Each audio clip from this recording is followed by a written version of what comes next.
시청자 여러분 안녕하십니까? 11월 11일 목요일 JCM 모닝뉴스입니다. 울산시가 내년부터 만 24세 청년에게 연간 50만 원의 청년 수당을 지급하는 내용을 담은 청년 기살리기 대책을 발표했습니다.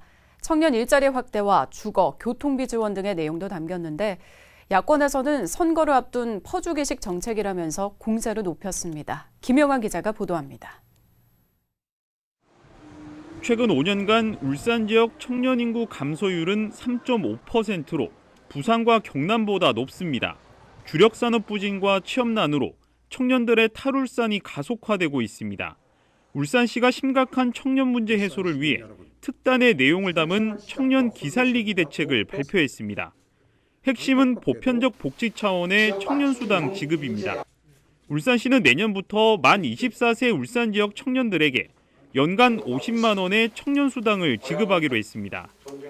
경제 사회적인 어려움 속에서 시작해야 하는 지역 청년들을 응원하고 함께하겠다는 우리 시의 의지와 약속입니다. 공공부문은 청년 인턴 채용을 확대하고 기업에게는 특별 장려금을 지원하는 등 정규직 일자리 확충에도 노력하기로 했습니다. 또 만 39세 이하 미혼 가구 세대주에게는 월 임대료와 임차 보증금이자 15만 원이 지급됩니다. 만 34세 이하 무주택 청년에게는 월 최대 20만 원의 청년 월세가 2023년까지 한시적으로 지원됩니다. 산업단지 내 중소기업에 근무하는 청년에게는 월 5만 원 이내에서 교통비도 지원됩니다. 앞으로도 청년들이 이곳에서 공부하고 원하는 일터에서 일하며 저마다의 희망을 실현할 수 있는 울산을 만들기 위해 혼신의 노력을 다할 것입니다. 이에 대해 야권에서는 선거를 앞두고 퍼주기식 정책이라며 공세를 가하고 있습니다. 왜 하필 선거를 앞두고 퍼주기식 정책을 발표하는 저희가 참으로 의심스럽습니다. 지역 학생들이 다닐 대학교와 기업체를 유치하고 양질의 일자리를 대폭 늘리는 데 총력을 기울이는 게 근본 처방이 아닐까 생각합니다. 청년 관련 예산으로 역대 최대 규모인 1,076억 원이 투입될 예정입니다. 청년들의 탈울산을 막기 위한 특단의 조치라는 평가와 함께 선거를 앞두고 퍼주기식의 정책이라는 우려의 시선도 나오고 있습니다. JCN 뉴스 김영환입니다. 2022학년도 대학 수학능력 시험을 일주일 앞둔 오늘부터 울산 지역 전 고등학교가 전면 원격 수업으로 전환합니다. 울산시 교육청은 코로나19 감염병으로부터 수험생을 보호하기 위해 철저한 방역 대책을 마련해 이같이 시행한다고 밝혔습니다. 시교육청은 26개 일반 시험장 외에 시험 당일 유증상자를 위한 별도 시험실에 모든 일반 시험장에 2개씩 마련했으며 자가격리자를 위한 별도 시험장을 울산공고에 확진자를 위한 병원 시험장도 울산대학교 병원에 마련했습니다.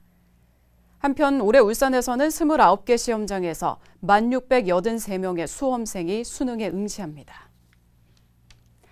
울산시가 상수도 요금 인상이 불가피하다며 인상 시기를 신중하게 검토하고 있는 것으로 나타났습니다.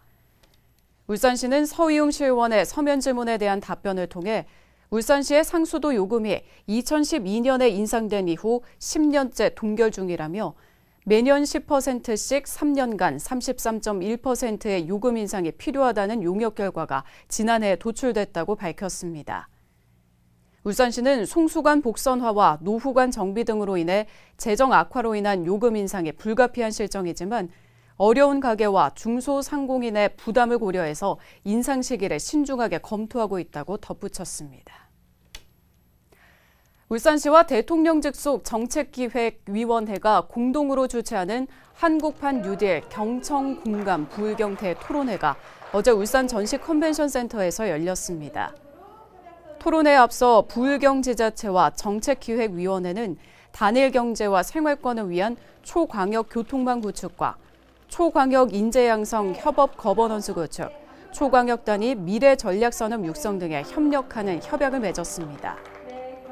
어제는 한국판 뉴딜과 세계 선도국가, 또 한국판 뉴딜과 초광역 시대를 주제로 토론이 진행됐고, 오늘은 단계적 일상 회복을 위한 방역과 지역 경제, 사회적 가치와 한국판 뉴딜 등을 주제로 다양한 토론이 이어질 예정입니다.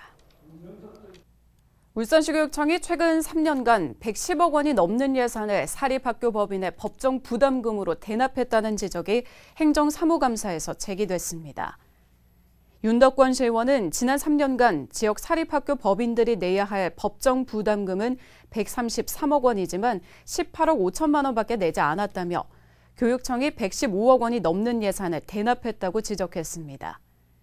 윤 의원은 산학법인의 수익용 재산 규모와 현황을 면밀히 살피고 납부율을 재정결함 보조금과 사학기관 경영평가에 반영하는 등 적극적인 관리 감독에 나서줄 것을 촉구했습니다.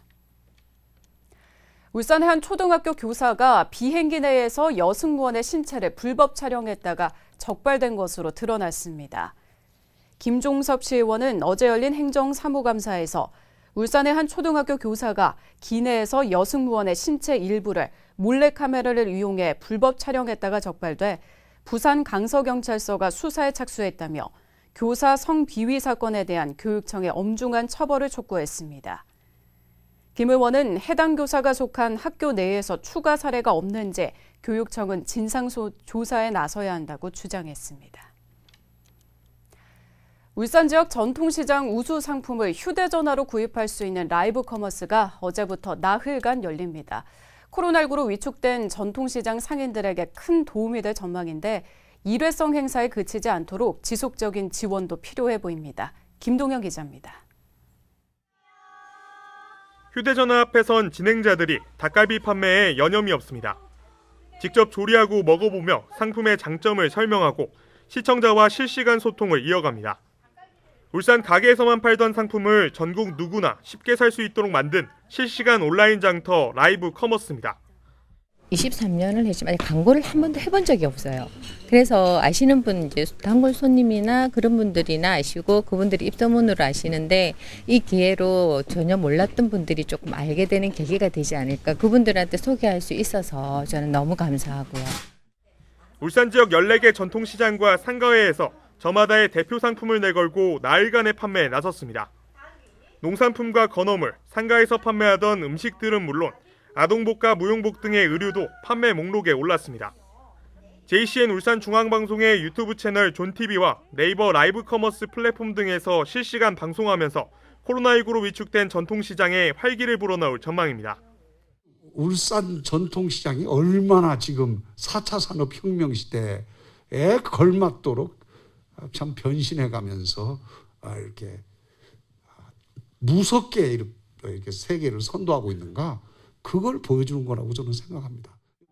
새로운 판로가 절실한 전통시장에 비교적 저렴한 가격으로 홍보와 판매를 동시에 할 수 있는 라이브 커머스는 분명 새로운 돌파구입니다. 이미 울산 내에서도 라이브 커머스를 이용한 많은 시도가 있었습니다. 문제는 연속성입니다. 일회성에 그치는 라이브 커머스 행사는 상인들에게 큰 도움이 되지 않습니다. 이런 부분에 대한 교육 훈련이 필요한데 지금 교육 전문가들이 우리 상인의 조직에 배치가 안 돼 있습니다. 이게 점점 시대가 변하는데 그 시대에 따라서 뭔가 정책도 달라져야 되는데 그런 부분이 상당히 아쉽고. 전통시장이 새로운 체계를 스스로 받아들이고 활용할 수 있도록 하는 지속적인 지원이 절실한 시점입니다. JCN 뉴스 김동현입니다. 어제 울산에서는 코로나19 확진자가 16명이 발생했습니다. 남구 문수중학교에서 3학년 학생 1명이 지난 9일 확진 판정을 받은 데 이어 어제 11명이 집단 감염돼 방역당국이 역학조사를 벌이고 있습니다. 방역당국은 지난 9일 3학년과 조리원, 어제는 1, 2학년과 교직원 등 500여 명에 대한 전수조사를 완료했습니다. 문수중학교는 등교를 중지하고 원격 수업으로 전환했습니다. 코로나19 사태 여파로 지난 2년 동안 울산 지역 내 여행사는 10% 넘게 줄어든 반면 야영장은 20%가량 증가한 것으로 나타났습니다. 한국관광협회 중앙회에 따르면 올해 9월 말 현재 울산 지역 여행사 수는 312곳으로 코로나 사태 이전인 2019년 9월 말보다 10.1%인 35곳이 줄었습니다. 반면 이 기간 야영장 수는 21곳에서 25곳으로 19% 늘어났습니다. 관광협회 중앙회는 코로나로 해외여행이 어려워지자 가족 등 소규모 단위의 야영장이 인기를 끌며 증가세를 보인 것으로 분석했습니다. 요소수 대란 사태와 관련해 국민의힘 이준석 당대표가 어제 롯데정밀화학 울산 사업장을 방문했습니다. 이 대표는 전국 차량용 요소수 유통량의 50% 이상을 점유 중인 롯데정밀화학을 방문한 자리에서 중국의 요소수 수출 제한 조치가 있다는 예고가 여러 경로를 통해 있었지만 정부의 안일한 대처와 국가정보원의 해외정보 파악 부재 때문에 국민 피해가 커졌다고 지적했습니다. 이 대표는 전략물자와 관련해 국민들의 불안감을 없애기 위해서는 기업이 생산 여력을 확보해야 하고 정치권의 지원도 필요하다면서 전략물자 확보와 비축 문제에 대해 면밀히 파악해서 적극적으로 협조하고 지원하겠다고 강조했습니다. 울산경찰청이 내년 3월에 치러지는 제20대 대통령 선거와 제8회 지방선거를 앞두고 선거사범 수사 전담반을 꾸렸습니다. 선거사범 수사 전담반은 선거 관련 각종 불법 행위에 대한 첩보 수집 등 선거사범 단속에 나섭니다. 경찰은 선거 과정에서 선거의 공정성을 중대하게 침해하는 금품 수수와 허위사실 유포, 공무원 선거 관여 등 5대 선거 범죄에 대해 무관용 원칙으로 엄정 대응할 방침입니다. 울산시는 어제 울산문화재단과 예술단체, 후원기업 등 13개 기관, 단체, 기업 등이 참석한 가운데 메세나 활성화를 위한 울산사랑 문화예술 후원 결연식을 열었습니다. 참여기관과 기업 등은 메세나 관련 문화예술을 위한 지속적인 상생 기반 마련을 위해 문화예술 공원 문화를 정착하고 시민의 문화예술 향유 기회를 확대하는 등 문화예술 후원과 시책에 적극 협력하기로 했습니다. 울산시는 매칭 펀드 형식의 예술 지원 대응 자금을 조성하는 등 기업과 예술이 동반 성장하는 발판 마련에 노력할 계획입니다. 이달부터 단계적 일상 회복이 시작되면서 대학가도 조금씩 대면 수업을 확대하고 있습니다. 대학교 내 행사와 축제도 다시 기지개를 켜고 있습니다. 이현동 기자의 보도입니다. 울산과학대학교 서부 캠퍼스의 한 공학관입니다. 여러 명씩 조를 구성해 실습 수업이 한창입니다. 지도교수와 학생들은 문제점 등을 자유롭게 토론하며 강의실은 모처럼 활기를 띠고 있습니다. 저희가 코로나 때문에 같이 실습을 해서 막 만들고 그렇게 하는 거를 못 했었는데 지금은 이제 같이 배웠던 것을 이제 같이 만들고 그렇게 할 수 있는 시간이 돼서 너무 좋은 것 같습니다. 또 다른 국제관에서는 글로벌 비즈니스 학과의 대면 수업이 진행 중입니다. 이론 수업이었던 이 과목은 그동안 비대면 수업과 대면 수업을 병행해오다 최근 대면 수업 비중을 높였습니다. 저희가 이전에는 대면 수업과 비대면 수업이 혼재된 수업을 했었는데 대면 수업 비중이 굉장히 한 80% 이상 높아지면서 학생들의 학습 효과가 더 증대한 것으로 저는 생각하고 있습니다. 울산과학대는 올해 2학기 전체 수업의 절반 이상을 대면 수업으로 진행하고 있습니다. 지난해 1학기 23%, 2학기 43%와 비교하면 크게 늘어난 수치입니다. 여기에 코로나19 상황을 지켜보면서 전면 대면 수업도 곧 이뤄질 것으로 보고 있습니다. 대학교 내 행사와 축제도 다시 기지개를 켜고 있습니다. 울산대는 지난 2일 스페인 중남미 학과가 유네스코 인류무형문화유산으로 지정된 멕시코 전통축제 망자의 날을 열었습니다. 이달 말에는 학교 축제인 대동제를 2년 만에 열기로 했고 MT도 학과별로 추진하기로 했습니다. 대면 수업은 학생들의 의견 등을 수렴해 이론 수업에 한해 진행한다는 계획입니다. 위드 코로나가 본격화하면서 대학가도 일상 회복에 한 걸음씩 다가가고 있습니다. JCN 뉴스 이현동입니다. 가족과 지인을 동원해 유령 회사를 만든 뒤 정부 등으로부터 수억 원의 보조금을 타낸 협동조합 이사장에게 실형이 선고됐습니다. 울산지법 박정홍 판사는 사기와 보조금 관리에 관한 법률 위반 혐의로 기소된 울산의 한 협동조합 이사장 30대 A씨에게 징역 1년을 선고했습니다.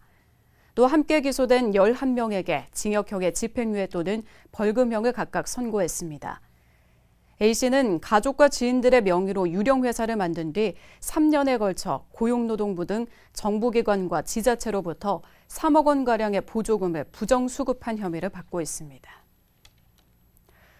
동구 노사민정협의회가 고용위기지역 재연장을 요구하는 건의문을 채택했습니다. 노사민정협의회는 조선경기회복세에도 실질적인 경기회복에는 최소 1년이 더 필요할 것으로 예상되는 만큼 고용위기지역 재연장이 필요하다고 강조했습니다. 한편 동구청은 고용위기지역 기간 만료 후에도 1년 더 연장할 수 있도록 관계고시가 바뀜에 따라 지난달 고용위기지역 재연장을 정부에 건의해 놓고 있습니다. 남구 3호동 도시재생 뉴딜 사업으로 준공된 와와 커뮤니티 하우스가 어제 문을 열었습니다. 사업비 66억 원이 투입돼 건립된 와와 커뮤니티 하우스는 연면적 1,320제곱미터, 지상 3층 규모로 1층에는 3호 다함께 돌봄센터와 주민체력 단련실에, 2층에는 주민건강관리실과 치매 안심하우스가 지역 최초로 조성됐습니다. 또 3층에는 철새 마을도서관과 주민회의실 등이 조성돼 아이돌봄과 주민건강, 소통문화활동 등 그동안 부족했던 지역 문제들이 해결될 것으로 기대됩니다. 울산시교육청이 지난 8일 유튜브 채널을 통해 공개한 제2차 학교 참여 브이로그 영상 13편의 누적 조회수가 6,000회가 넘는 등 인기를 끌고 있는 것으로 나타났습니다. 시교육청은 1학기에 이어 실시한 2학기 브이로그 영상 제작 공모 결과 초중고등학교 전체 12개 교 13개 팀이 참가했으며 제출된 영상에는 프로젝트 수업 후기와 채식급식 소개 등 다양한 이야기를 담고 있다고 밝혔습니다. 시교육청은 유튜브 공식 채널에 탑재된 영상 13편은 오는 25일까지 조회수와 좋아요를 합산해 최우수 1편과 우수 3편을 선정하고 기프티콘을 제공할 예정이라고 설명했습니다. 중구청이 사업비 12억 원을 들여 구교로 일대 상습 침수구역 배수체계 정비공사를 실시합니다. 전체 3단계 중 1단계 정비사업인 이번 공사는 울산요중 일원에서 KT 울산지사 앞 교차로까지 418m 구간과 KT 울산지사 앞 교차로 구교로 일대 422m 구간의 우수관로를 신설하는 공사로 내년 3월에 작업을 마무리할 예정입니다. JCM 모닝뉴스를 마칩니다. 함께해 주신 여러분 고맙습니다.